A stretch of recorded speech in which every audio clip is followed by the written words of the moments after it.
Bayangkan, setelah perjuangan panjang, akhirnya kamu lulus tes P3K, impian jadi ASN terwujud.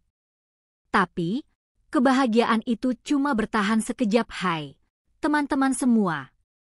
Apa kabar hari ini? Semoga selalu dalam keadaan baik ya. Kali ini aku pengen cerita sesuatu yang berat banget. Sesuatu yang bikin aku bertanya-tanya, apa aku pantas bahagia? Kalian pasti tahu kan, betapa susahnya tes P3K itu? Belajar siang malam, mengorbankan waktu buat keluarga, demi masa depan yang lebih baik. Nah, setelah berbulan-bulan berjuang, akhirnya aku lulus. Senang? Banget. Keluarga ikut bahagia, terutama suami. Kami merayakannya kecil-kecilan, membayangkan bagaimana hidup kami akan berubah setelah ini. Aku akan punya penghasilan tetap, bisa bantu suami meringankan beban keluarga, bisa mewujudkan impian-impian kecil kami. Tapi ternyata, kebahagiaan itu nggak bertahan lama. Ada badai yang datang menerjang, menghancurkan semuanya. Badai itu adalah perceraian. Seminggu setelah pengumuman kelulusan, sikap suamiku berubah drastis.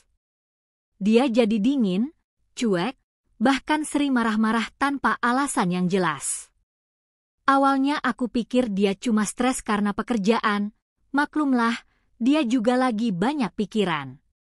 Aku coba sabar, malah berusaha jadi istri yang baik.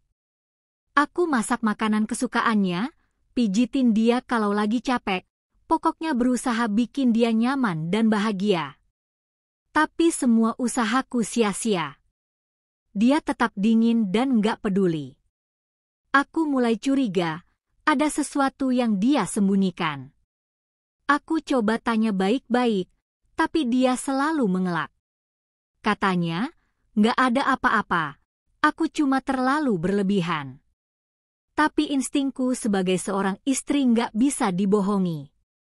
Ada yang nggak beres. Suatu malam, aku nggak sengaja lihat handphonenya. Ada pesan dari seorang wanita, isinya, ya ampun, nggak pantas aku sebutkan di sini. Kalian pasti bisa bayangin sendirilah ya. Hancur rasanya hatiku. Aku konfrontasi dia, menanyakan kebenaran pesan itu. Awalnya dia mengelak, tapi akhirnya dia mengaku.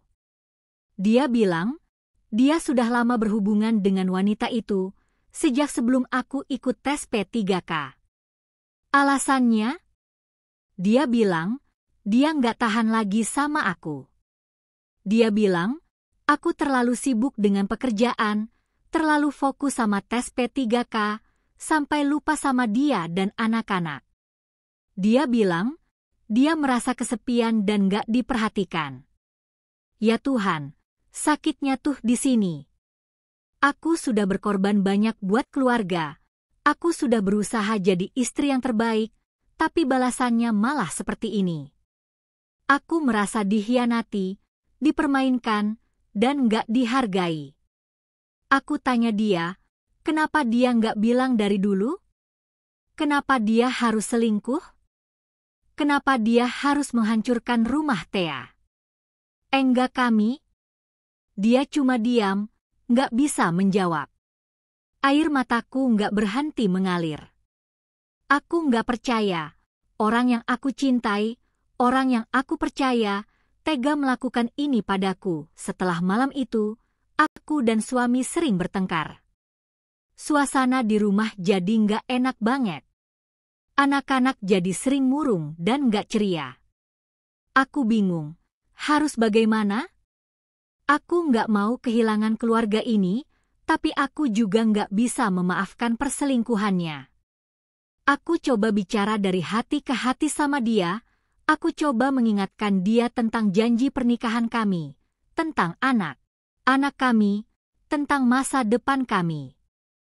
Tapi dia tetap keras kepala. Dia bilang, dia sudah nggak cinta lagi sama aku. Dia bilang, dia ingin berpisah. Aku nggak bisa menahan air mataku lagi. Aku menangis sejadi-jadinya, meratapi nasibku. Aku merasa hidupku hancur berantakan. Impianku jadi ASN, impianku membangun keluarga bahagia, semuanya sirna dalam sekejap. Aku merasa seperti orang yang kalah, orang yang gak berguna, orang yang gak pantas dicintai. Proses perceraian kami berjalan cepat. Suami sudah gak sabar ingin segera berpisah.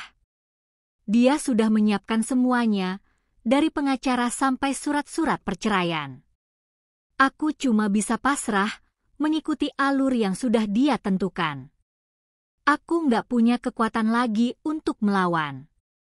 Aku merasa seperti boneka yang dikendalikan oleh orang lain. Di sidang perceraian, aku cuma bisa diam dan menangis.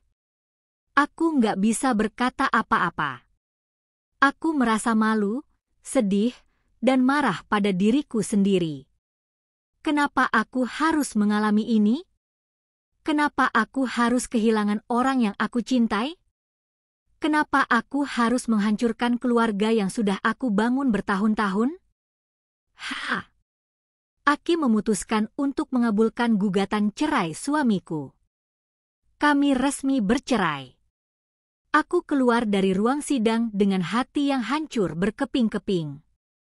Aku merasa seperti orang asing di dunia ini. Setelah perceraian, aku merasa sangat terpukul. Aku kehilangan semangat hidup. Aku nggak mau keluar rumah, nggak mau ketemu orang, nggak mau melakukan apa-apa. Aku cuma mengurung diri di kamar, menangis, dan meratapi nasibku. Aku merasa sendirian, nggak ada yang peduli, nggak ada yang mengerti. Aku bahkan sempat berpikir untuk mengakhiri hidupku. Tapi kemudian aku ingat anak-anakku. Aku nggak boleh egois, aku nggak boleh menyerah. Aku harus kuat demi mereka.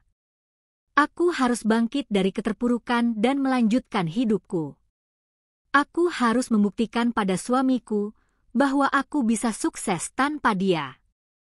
Aku mulai mencari cara untuk menyembuhkan luka hatiku. Aku ikut konseling, curhat sama teman-teman, membaca buku-buku motivasi, dan melakukan hal-hal yang aku sukai. Aku juga fokus pada pekerjaanku sebagai guru P3K. Aku berusaha memberikan yang terbaik untuk murid-muridku agar mereka bisa meraih impian mereka. Perlahan tapi pasti, aku mulai bangkit.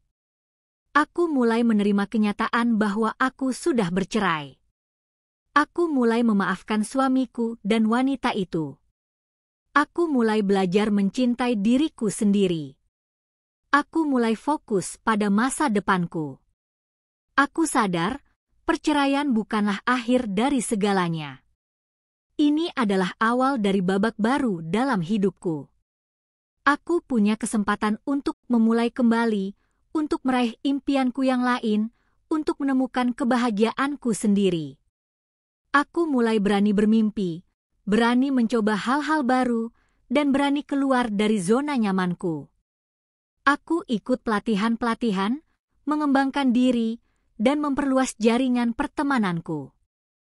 Aku juga mulai aktif di media sosial, berbagi pengalaman dan inspirasi dengan orang lain.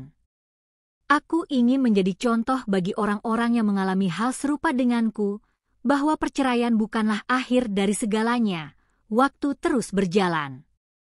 Aku semakin kuat dan mandiri. Aku berhasil membuktikan pada diriku sendiri bahwa aku bisa sukses tanpa suami.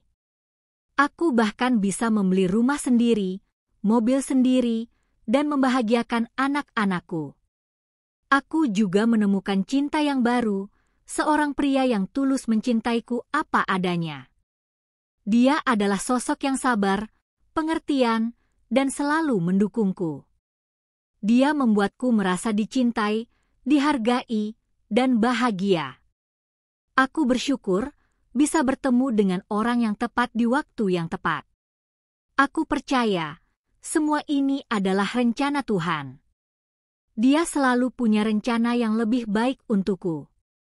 Perceraian memang menyakitkan, tapi itu adalah bagian dari proses pendewasaan diriku.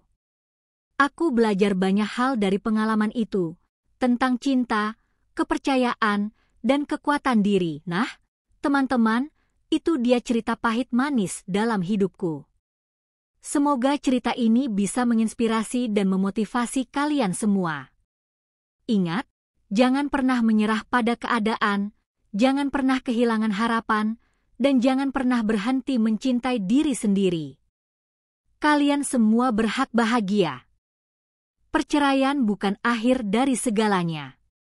Ini adalah awal dari babak baru dalam hidup kalian. Kalian punya kesempatan untuk memulai kembali, untuk meraih impian kalian yang lain, untuk menemukan kebahagiaan kalian sendiri. Jadi, jangan takut untuk bermimpi, jangan takut untuk mencoba hal-hal baru, dan jangan takut untuk keluar dari zona nyaman kalian. Kalian pasti bisa. Gimana, teman-teman? Semoga cerita ini bisa bermanfaat buat kalian ya. Jangan lupa like, komen, dan subscribe channel aku, biar aku makin semangat bikin video-video menarik lainnya. Sampai jumpa di video selanjutnya. Bye-bye.